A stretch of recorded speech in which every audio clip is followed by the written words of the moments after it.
O Saber Direito dessa semana é sobre direito de empresa. Se você tiver dúvidas sobre um assunto, é só mandar um e-mail para nós, saberdireito@stf.jus.br. Você também pode estudar pela internet, www.tvjustiça.jus.br.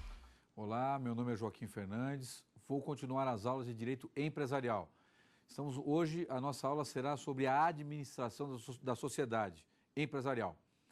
Nós já falamos sobre o empresário, os sócios, formação da sociedade, e agora chegamos ao momento da administração da sociedade. Então, observe uma coisa.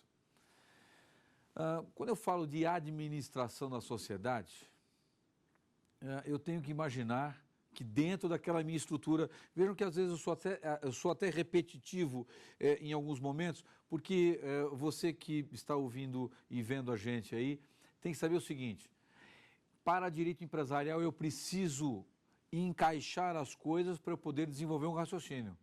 Então, se eu comecei sabendo quem é empresário, se eu já imaginei que na estrutura da minha sociedade eu tenho a formação de atos constitutivos e na formação dos meus atos constitutivos eu vou estabelecer sócio, vou definir as responsabilidades, vou estabelecer a cota de integralização de capital de cada um deles. Eu, neste momento, também na formação da sociedade ou durante a sua existência, eu posso estabelecer a administração. Vejam, quem administra a sociedade? São perguntas que vão surgir naturalmente quando o tema é lançado. Se o tema para ser discorrido hoje é sobre a administração da sociedade, obviamente eu tenho que pensar o seguinte: bom, primeiro raciocínio, quem integra a sociedade? Nós já vimos na aula anterior que quem integra a sociedade são sócios. Ora, muito bem, óbvio. Mas, fora isso, professor, mas não sei, o senhor na aula anterior, inclusive, falou que eu posso ter sócio administrador, diretor não empregado. Mas como é que eu vou encaixar todos esses princípios dentro da administração da sociedade? Olha, não percam de vista que na aula anterior, que nós tratamos de obrigações e direitos,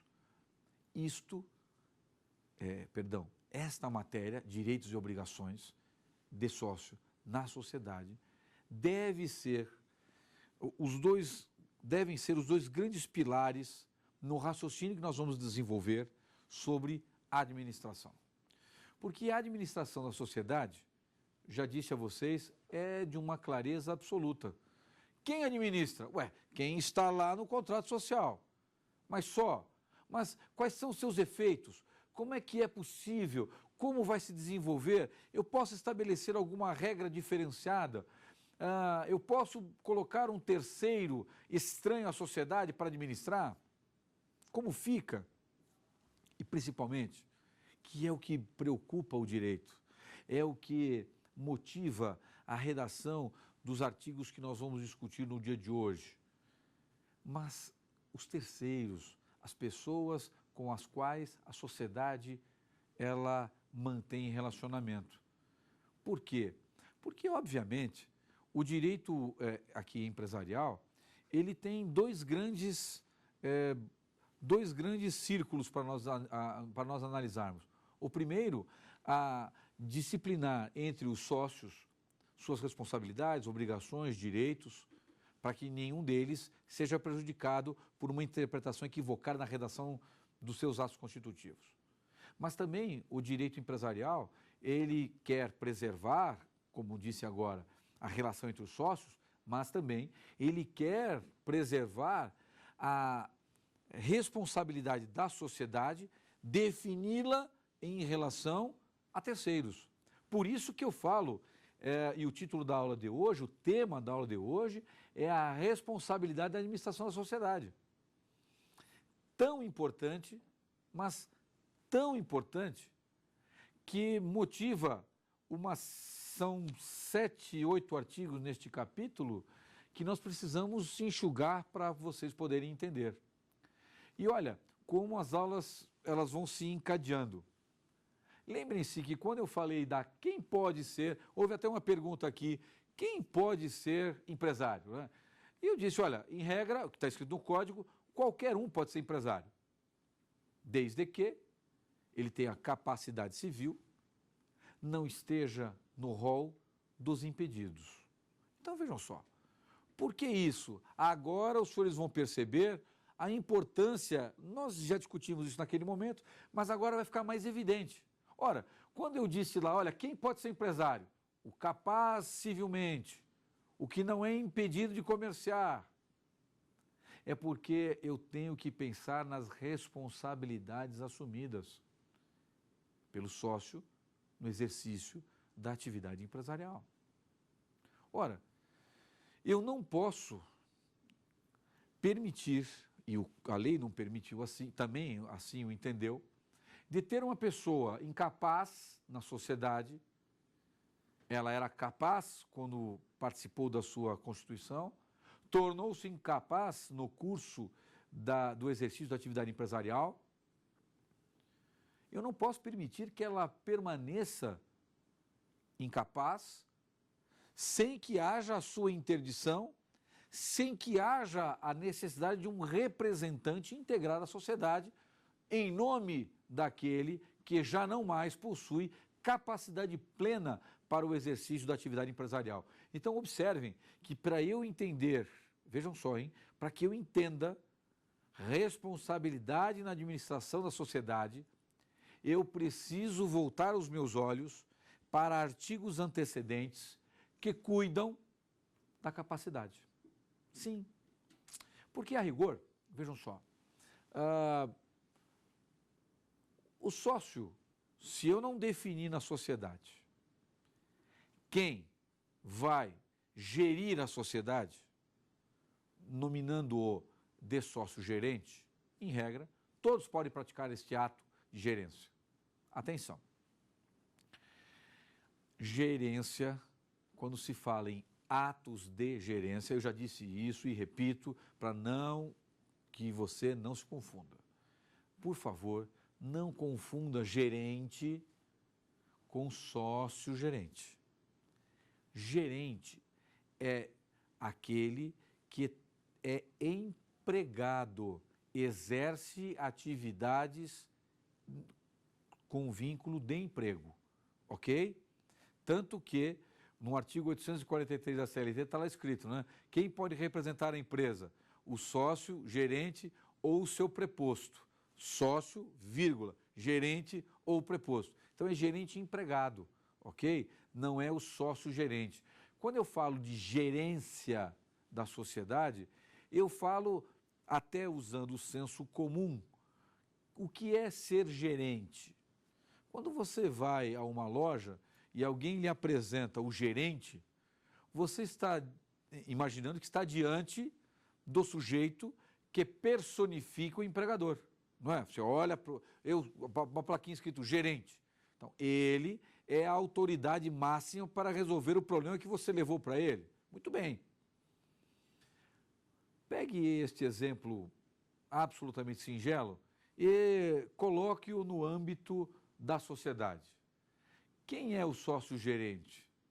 É aquele que você olha e fala, esse na sociedade é o que gerencia. Não é o que pensa que gerencia. É aquele que efetivamente no contrato social está definido como o sócio-gerente. O sócio que toca a empresa. É aquele sócio que efetivamente conduz a empresa no exercício de suas atividades empresariais originárias, ok? É ele quem responde administrativamente, financeiramente, inclusive com relação a terceiros. Mas, professor, então o sócio-gerente ele é mais do que os outros? Na verdade, ele tem obrigações diferenciadas na sociedade. Na verdade, para você que está vendo e nos ouvindo aí, ele tem obrigações um tanto quanto diferentes. Ele é o sujeito que talvez, entre a definição dos sócios, naquele ajuste entre os sócios é aquele que tem maior afinidade com a condução dos negócios empresariais. Por isso que ele se afigura como sócio gerente. Às vezes, é o sócio que tem a maior participação societária também.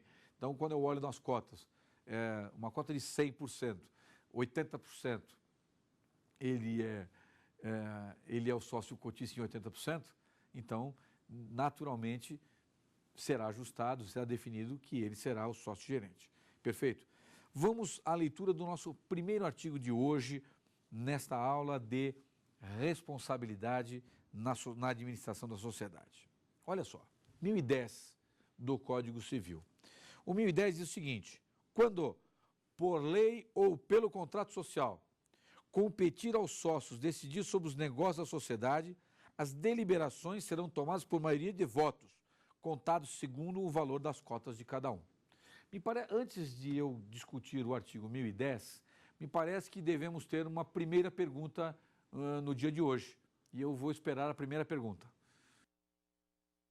Quem pode administrar a sociedade? Veja, a administração da sociedade, em regra, aos sócios. Mas eu posso definir a gerência para um deles, posso definir também a contratação de um administrador, com fins específicos, desde que, e nós vamos ver à frente, esta administração, esta contratação de terceiro estranho à sociedade seja anotada marginalmente na sua inscrição. Ok? Beleza? Respondida esta pergunta, vamos voltar à discussão do artigo 1010. Ora, aqui, este 1010, ele reproduz uma grande discussão que se arrastava ao longo do tempo para o direito comercial, que era tratado como direito comercial antes de 2002, hoje direito empresarial.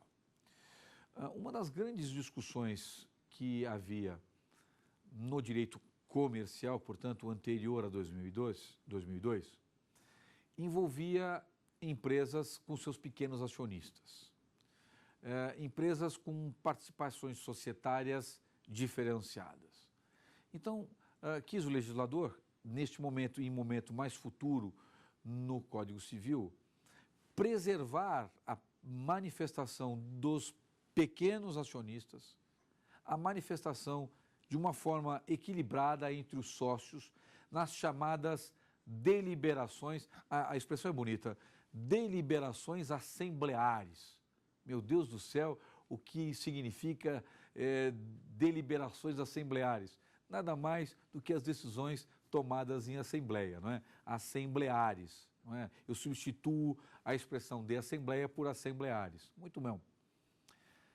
Vejam, muitos contratos, e isto não é regra, isto não é imposição, hoje muitos contratos estabelecem de que forma, já que muitas vezes eu não tenho um número ímpar de sócios, como é que eu vou definir decisões da sociedade importantes na administração e na responsabilização? Como é que eu vou como é que eu vou determinar decisões definindo a participação de cada um dos sócios nessas decisões? Vamos imaginar que uma empresa vá discutir um determinado negócio e que a discussão entre os sócios, em número de 3, se configure numa divergência intransponível. Nós temos 3 sócios, 2 querem a realização do negócio e 1 não quer. Muitos contratos